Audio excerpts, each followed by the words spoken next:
Anda masih bersama kami dalam IDX per Session Closing. Pemirsa, dalam rangka percepatan penanganan penyebaran virus corona, Ketua Komite Penanganan COVID-19 dan Pemulihan Ekonomi Nasional, Erlangga Hartarto mengatakan pemerintah akan melakukan pembatasan kegiatan di wilayah Pulau Jawa dan Bali yang berlaku mulai 11 Januari mendatang.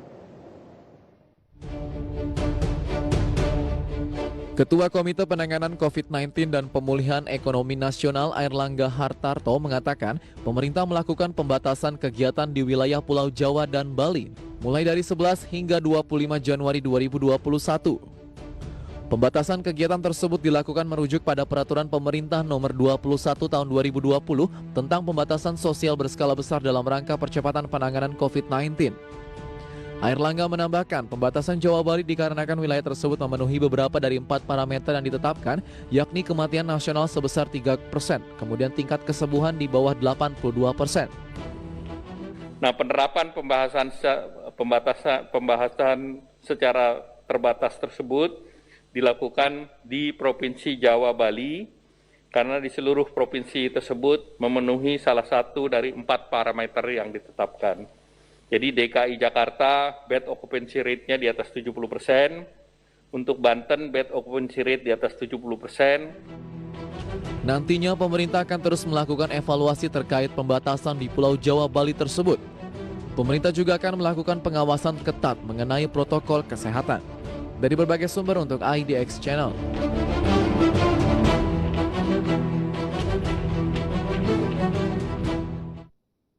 Ya, pemirsa, Ketua Komite Penanganan COVID-19 dan Pemulihan Ekonomi Nasional Erlangga Hartarto kemarin mengumumkan pembatasan aktivitas masyarakat di sejumlah wilayah seperti Jawa dan Bali. Lantas bagaimana efeknya terhadap perekonomian? Langsung saja kita bahas topik kali ini bersama rekan Clara Antawijaya. Halo Clara. Ya Clara, siang ini terkait dengan penerapan PSBB di Jawa dan Bali. Apa yang kemudian bisa dibagikan kepada pemirsa terkait hal ini, Clara? Ya, Fajar dan juga pemirsa IDX Channel. Ya, seperti yang kita tahu, akhirnya pemerintah mengambil langkah untuk membatasi kegiatan masyarakat Indonesia di tengah pandemi COVID-19 ini. Ya, seperti yang kita tahu bahwa memang untuk menekan laju penyebaran COVID-19 yang semakin hari semakin tinggi ini, pemerintah kesannya harus galak ya untuk mengambil PSBB ketat. Dan kebijakan PSBB ketat ini juga dielaborasikan oleh Erlangga Hartarto selaku Kemenko Perekonomian yang merangkap jabatan sebagai juga Ketua Pemulihan Ekonomi Nasional. Dan lagi-lagi ini merupakan upaya pemerintah untuk menekan laju perkembangan COVID-19 di Indonesia yang semakin hari semakin tinggi. Kita bisa lihat nih salah satu indikatornya, Fajar, terkait dengan tren kenaikan kasus harian COVID-19 di Indonesia dari mulai libur panjang kemarin pada Oktober dan juga libur panjang ketika Natal dan Tahun Baru 2021. Walaupun memang seperti yang kita tahu pemerintah sudah mengambil langkah ketat juga dengan menghapuskan cuti bersama pada Natal dan Tahun Baru 2021, namun tetap saja kita bisa melihat mobilitas orang Indonesia ini masih rentan ya, masih banyak sekali. Kita melihat data dari Angkasa Pura, kita melihat data dari PT KAI, bahwa masih ada aja lonjakan penumpang di bandara, di stasiun kereta api, bus, dan lain hal sebagainya. Dan ini menjadi hal yang sangat disayangkan ya, karena padahal memang mobilitas masyarakat ini merupakan salah satu pemicu dari penyebaran COVID-19 yang semakin meluas. Mari kita lihat tren peningkatan COVID-19 yang ada di Indonesia yang melonjak sekitar minggu lalu ya. Kita ambil data dari 30 Desember 2020. Kasus harian COVID-19 di Indonesia mencapai 8.002 kasus. Nah, ini sangat tinggi mengingat bahwa sebelum-sebelumnya kita tidak pernah berada di rekor 8.000 kasus aktif ini, Fajar dan juga pemirsa. Dan hanya jelang satu hari saja, Fajar dan pemirsa, 31 Desember, kasus harian COVID-19 di Indonesia ini bertambah menjadi 8.074. Bayangkan hanya satu hari ada sekitar 70 kasus harian yang menaik. Dan apabila kita melihat juga pada saat pergantian awal tahun di 1 Januari 2021, kenaikan tingkat COVID-19 di Indonesia ini juga semakin tinggi lagi, masih di angka 8.000, yaitu di 8.072. Dan ini yang mengakibatkan pemerintah kesannya galak untuk mengambil PSBB ketat ketat kali ini yang disinyalir lebih ketat daripada PSBB sebelumnya. Dan aturan ini akan diimplementasikan di Jawa dan Bali dari mulai 11 Januari hingga 25 Januari 2021. Jawa dan Bali saja. Nah, di sini kita bisa lihat apa perbedaannya PSBB dan PSBB ketat kali ini ya. Kita bisa melihat dari sektor perkantoran. Memang pemerintah sudah menghimbau kepada perusahaan yang ada di Indonesia untuk mengimplementasikan sistem kerja work from home dan work from office. Dan sebelumnya kalau misalkan kita berbicara tentang rasio, biasanya ini 50%. Ada pekerja yang bekerja di kantor, yaitu dengan asumsi 50% orang bekerja di kantor dan 50% orang kerja di rumah. Namun pada PSBB ketat kali ini yang akan diselenggarakan pada 11 Januari hingga 25 Januari 2021, di sini pemerintah menghimbau agar rasionya menjadi 25% hingga 75%. Jadi 25% orang work from office dan 75% orang bekerja dari rumah. Dan lagi-lagi ini untuk menekan penyebaran laju COVID-19 karena memang sektor perkantoran ya, klaster perkantoran ini menjadi hal yang sangat signifikan dalam involvementnya terhadap penyebaran COVID-19. Contohnya seperti tempo hari, Gubernur DKI Jakarta Anies Baswedan terpapar COVID-19 dan disinyalir dia mendapatkannya dari wakil gubernurnya yaitu Riza Ahmad Patria dan masih berada dari klaster perkantoran. Jadi memang klaster perkantoran ini harus menjadi harus menjadi tolak ukur bagi penyelesaian dari upaya penekanan COVID-19. Dan beralih dari sektor perkantoran, mungkin yang akan berbeda lagi juga bahwa dari sektor pendidikan, waktu tempo hari pada tahun 2020, Menteri Pendidikan Nadiem Makarim berencana untuk membuka sekolah tatap muka, namun dipastikan pada 11 Januari hingga 25 Januari ini tatap muka untuk daerah Jawa dan Bali tidak akan ada. Jadi sekolah tatap muka pada tahun 2021 ini di awal 2021 justru tidak ada. Dan juga kalau misalkan kita beralih ke sektor esensial, khusus kebutuhan yang pokok, masih bisa beroperasi 100%, namun tetap harus memperhatikan protokol kesehatan. Dan juga selain itu, memang dari adanya PSBB ketat ini, selain alasannya untuk menekan laju penyebaran COVID-19 di Indonesia, kita bisa lihat juga bahwa di Indonesia wilayah zona merah ini semakin banyak. Walaupun memang menurun ya pada Januari ini menjadi hanya 54 wilayah saja, namun memang waktu kemarin sempat jadi 76 wilayah, tapi tetap saja zona merah ini harus dihapuskan secara secepat mungkin dan ada beberapa wilayah yang memang memiliki kasus COVID-19 terbanyak daripada wilayah lainnya seperti misalkan Jawa Tengah, yaitu dengan 9 wilayah, dan Jakarta, walaupun Jakarta ini hanya 3 wilayah yang terkena zona merah, namun tetap saja Jakarta merupakan kota dengan kota yang penyumbang terbanyak untuk COVID-19. Dan untuk Jakarta ini yang menjadi zona merah adalah Jakarta Timur, Jakarta Utara, dan Jakarta Selatan. Dan kalau nggak salah rumahnya Fajar ini di Jakarta Selatan ya, jadi hati-hati ya Fajar ya, karena itu zona merah. Oke, jadi dari banyaknya kasus COVID-19 dan ini menjadi salah satu pertimbangan utama begitu ya dari pemerintah. Tapi jika kita spesifikkan, Clara, kenapa kemudian Jawa dan Bali ini menjadi sasaran utama dari pemerintah terkait PSBB kali ini? Baik Fajar, ini sangat menarik ya, karena memang Jawa dan Bali ini memiliki satu kriteria dari 4 kriteria yang ditetapkan oleh pemerintah bagaimana wilayah ini dapat dikategorikan untuk menjalankan PSBB ketat atau tidak. Yang pertama yaitu tingkat kematian berada di atas tingkat kematian nasional, yaitu di atas 3%. Dan yang kedua adalah tingkat kesembuhan ini masih di bawah tingkat nasional.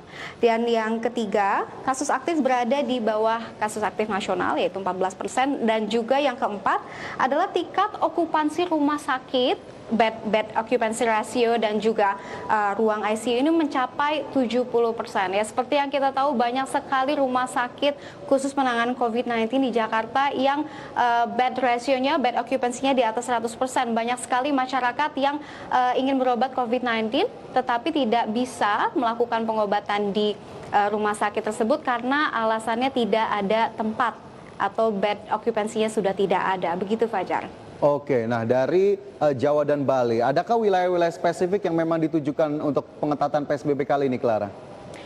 Ya, terkait dengan wilayah-wilayah spesifik, memang Jawa dan Bali ini kan lokasi yang besar ya. Jawa dengan pulau dengan yang besar, banyak provinsi di dalamnya, begitu juga Bali. Dan untuk kita berbicara terkait dengan wilayah secara spesifik, kita ulas bersama dulu terkait dengan pernyataan dari Airlangga Hartarto.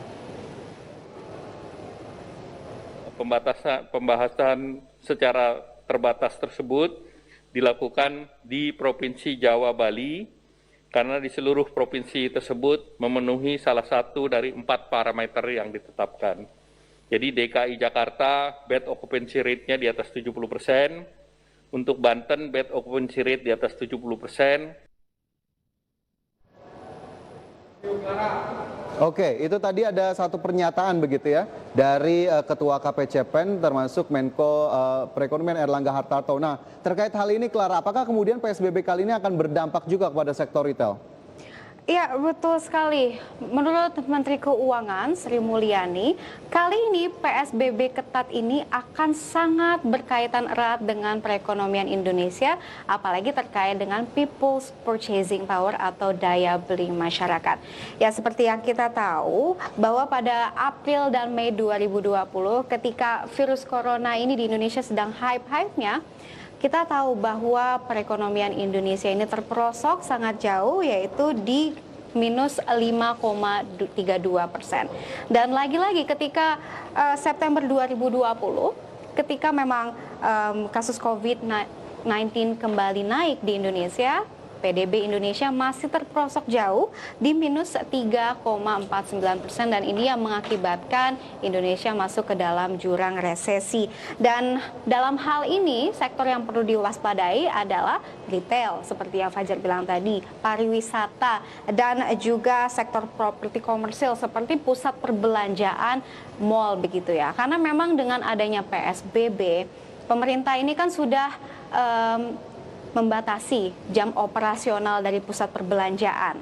Let's say nanti 11 Januari hingga 25 Januari pusat perbelanjaan harus tutup sampai jam 7 malam saja. Dan apabila kita berbicara terkait dengan food and beverages, tentang restoran, orang-orang tidak bisa dine-in lagi dan harus melakukan delivery saja. Kita masih bisa mencicipi makanan yang kita suka, namun delivery saja, tidak bisa dine-in lagi makan di restoran tersebut.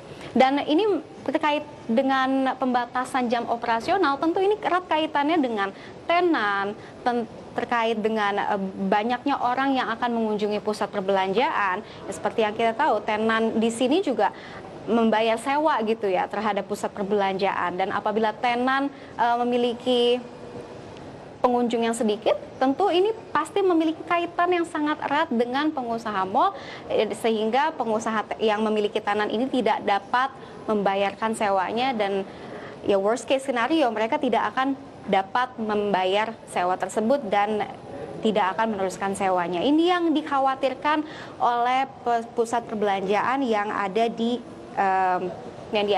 Jawa dan Bali. Dan ini khususnya apalagi Bali ya Fajar, retail dan pariwisata ini sangat-sangat mempengaruhi kinerja perekonomian Bali secara regional. Karena memang perekonomian Bali ini sangat bergantung dengan adanya pariwisata dan juga retail. Ya, seperti data yang bisa saya himpun, sekitar 54% dari PDB Bali ini terkontribusinya dari sektor pariwisata. Bayangkan, sehingga ketika 2020 Bali kehilangan sekitar 9,7 triliun rupiah akibat pandemi ini. Begitu Fajar. Oke, jadi memang salah satunya sektor retail begitu ya menjadi sorotan. Lantas bagaimana kemudian tanggapan dari sektor retail sendiri dan adakah kemudian langkah yang harus dilakukan pemerintah untuk tetap menopang sektor ini, Clara? Baik. Kalau misalkan kita berbicara dari retail ya, menurut data dari Hipindo memang sudah hilang sekitar 250 triliun pada tahun 2020 ini, dan sekarang permasalahannya adalah bagaimana solusinya begitu. Pemerintah sudah memberikan banyak stimulus dan bantuan, apalagi kalau kita berbicara tentang retail itu erat kaitannya dengan UMKM begitu. Pemerintah sudah menganggarkan cukup banyak dana untuk membantu dan support UMKM. Terbukti dari tahun 2020 pemerintah sudah mengeluarkan sekitar 112 triliun rupiah untuk membantu UMKM. Nah, di sini sekarang bagaimana caranya retail ini, kan sudah ada bantuan banyak tuh. Sekarang bagaimana retail ini dapat maintain bisnisnya. Dan ada satu way out-nya, yaitu menggunakan teknologi 4.0. We are living in the technology era, di mana memang utilisasi dari teknologi ini sangat penting untuk keberlangsungan bisnis dari pengusaha-pengusaha retail ini. Ya, seperti yang kita tahu bahwa banyak cara untuk melakukan transformasi digital. Misalkan salah satunya adalah dengan bolster alliance dengan e-commerce yang ada di Indonesia. Seperti yang kita tahu, Fajar, memang di Indonesia ini banyak sekali platform e-commerce yang ada, makin menjamur ketika sudah ada injeksi internet yang semakin banyak di Indonesia dan semakin tercover ya seluruh wilayah dengan konektivitas internet di Indonesia. Nah, ini retail bisa bekerja sama dengan platform e-commerce yang ada di Indonesia. Dan ditambah platform e-commerce ini semakin variatif dan semakin inovatif. Contohnya mereka bisa membuat Harbolnas. Nah, di sini Harbolnas seperti yang kita tahu ya, biasanya yang paling masif adalah itu 12-12. Namun sekarang kita bisa lihat ada 11-11, 12-12, 1-1 bahkan, dan hari-hari besok-besoknya, karena itu merupakan salah satu booster untuk menaikkan people's purchasing power. Dan lagi-lagi ini salah satu usaha untuk pemerintah, untuk pengusaha retail menarik people's purchasing power. Begitu, Fajar. Oke, jadi memang ini diharapkan sejumlah langkah tetap dilakukan begitu ya untuk kemudian tetap menopang sektor retail, dan pelaku usahanya sendiri juga tetap harus berpikir kreatif dan juga adaptif terhadap kondisi ini. Dan memang kita tahu kontribusi retail cukup besar di Indonesia, dan lagi-lagi kita harapkan memang tetap bisa bertahan melalui pandemi ini, dan kita juga dukung upaya pemerintah untuk tetap menekan penyebaran kasus COVID-19. Clara, terima kasih banyak sudah berbagi bersama saya dan juga pemirsa di siang hari ini. Selamat kembali melanjutkan aktivitas. Terima kasih, Fajar. Ya, pemirsa, IDX Precision Close-nya akan segera kembali usai jeda. Tetaplah bersama kami.